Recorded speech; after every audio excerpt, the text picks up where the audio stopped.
And he said that eventually he got tired and he was desperate, and he sat under the tree.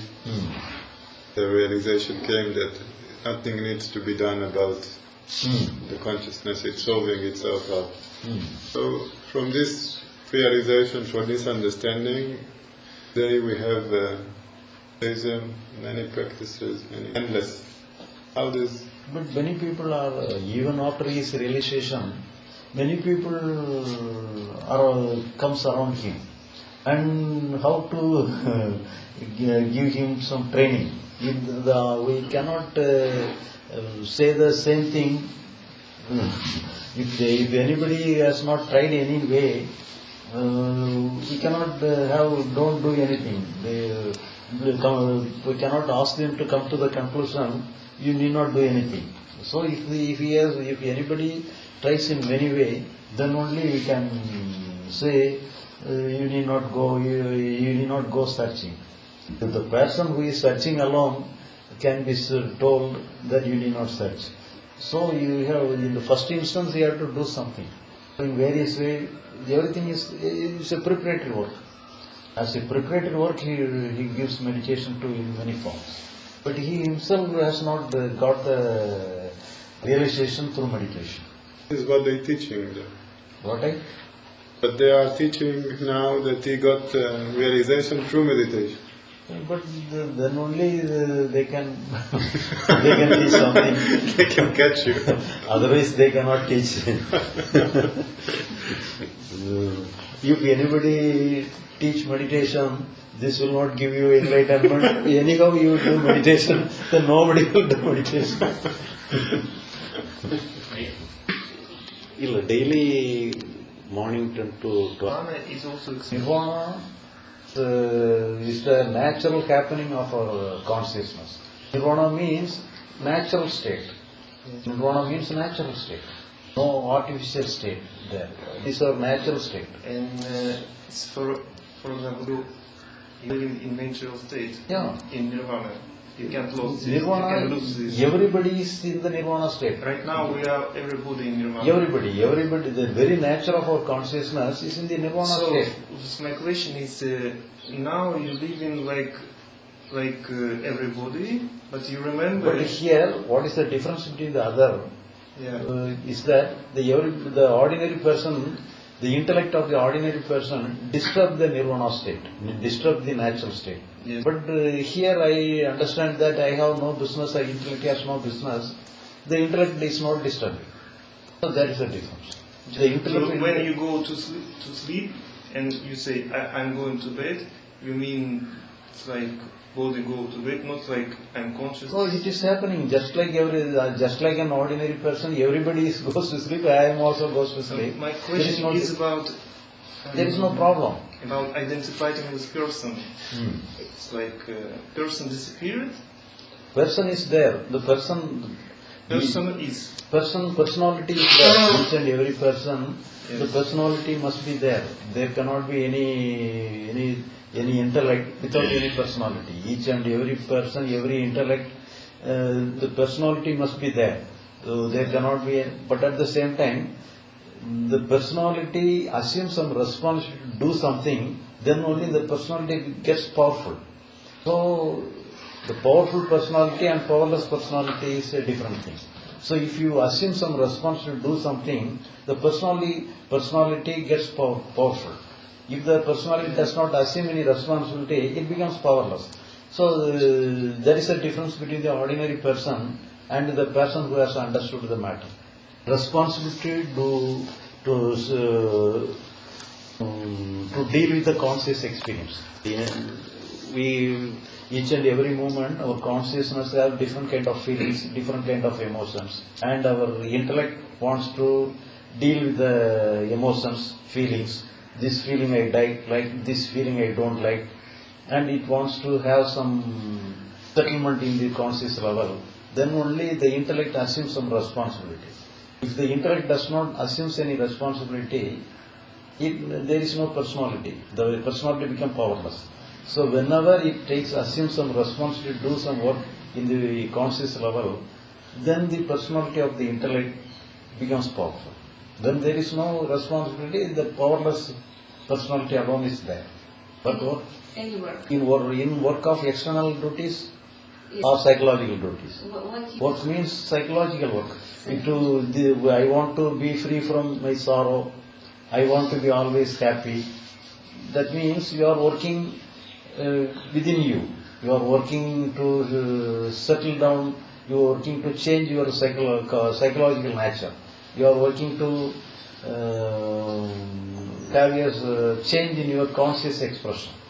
That is the work. I cannot do anything. No, if the intellect, because the intellect cannot succeed. If the intellect may try, even you try to have a compromise within you. If the intellect try to settle all the problems within the consciousness, it cannot succeed.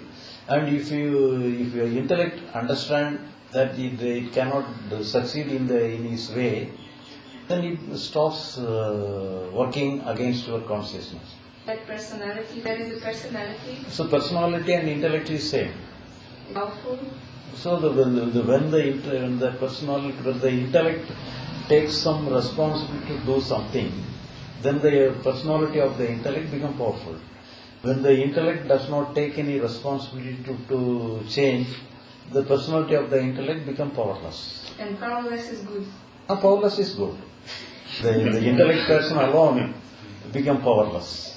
The intellect personality of the intellect person, the person who has understood, the personality become powerless. So we are aiming to make the personality powerless. Then, we are aiming to make the personality powerless. So if you are by aiming means you are taking some responsibility. So if you take any responsibility to be free from the personality itself, creates powers in the personality. Again. So the difference between samadhi and enlightenment is basically letting go. Because when you said when you do meditation you have experiences, right, for 30 or 40 years, until you get to a realization where you sort of understood that meditation wasn't needed and you need to be able to understand enlightenment, correct? So enlightenment means we want to solve our problem. We solve our problem through meditation. We expect meditation will solve the problem. But we find it is when the meditation gives some power to a certain period, then only we feel we have solved the problem. But it always does the same. In certain circumstances, some meditation you may have you may stabilize some experience. You may, in certain person, the experience may be coming and going through meditation. In certain person, the problem, the experience may be a permanent one. But if the experience, so you may have a blissful experience forever.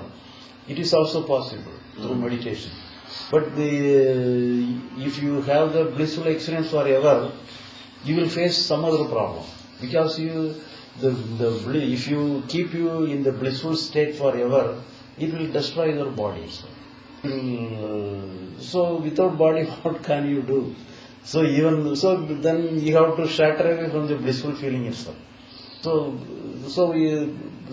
the remedy is not through these feelings. Even though through meditation, through blissful feeling is not the real remedy. For if it is blissful problem, maybe there will not be any problem. But you cannot have the body itself. You have to lose your body itself. So then what is the use of solving any problem without body? So within the body alone you have to solve some problem. You have to lose your problem. That means you are going to meet the death itself. By dying and by death alone we can solve some problem, then it is not the way. So if that is the way, nobody can try, nobody will try. So that is not the real way. So if we understand that this is not the way, then you find no place of work. When you find there is no place of work for yourself, the problem solves naturally. So, solving through some other way, through meditation and blissful experience, is not at all a real way. So, but if you do not try any way, if you abandon all the ways, the problem solves itself. Our conscious problem solves itself. So when there is nothing to do, so you, even without doing meditation, even without having blissful experience forever, you can solve the problem naturally. Without doing any effort, all problems solved naturally. Because sometimes we have worked without effort, like without. So It's the work may be related to the external world. You must work. Without work, you Yeah. cannot do anything. But psychologically, if you do work, you create more problem. Because if the problem is, there is no problem actually, because each and every moment, whatever comes naturally, will go naturally, will go away naturally. You need not push any problem away from you. You need not, no sorrow, no problem is standing for you to push it away. It goes away naturally. That is a law of nature. That is the law of the universe. That is the nature of the universe. And there cannot be any standing problem. Some sorrow is standing forever, some problem, there is no such thing. But we assume that as if you are not pushing it away, the problem will not go. We think like that.